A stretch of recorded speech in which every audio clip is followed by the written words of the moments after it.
Bad and sad news para sa mga tagahanga ni Enrique Hill. From the rumor, Ken will no longer be part of an upcoming action series on ABS-CBN. Supposedly, bigatin ang major cast nito, ang wala pang pamagat na serye ay tatampukan ni Richard Gutierrez, Daniel Padilla, Ian Veneracion at Enrique Sana. Katulad ni Enrique Hill, hindi na rin pala tuloy sa seryeng pagsasamahan ni Richard, Daniel, Ian Veneracion si Arjo Atayde. Noong mawala sa listahan ng cast ng Star Creatives project na iyon si Enrique, si Arjo ang ipinalit sa kanya.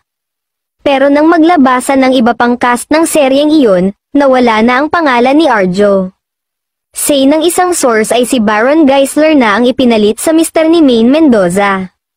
Nang magtanong-tanong nga ay, may nakapagsabi na hindi raw kasi pwede sa lock-in taping si Arjo, hindi niya kakayanin dahil tutok nga siya sa pagiging congressman ng 1st District ng Quezon City.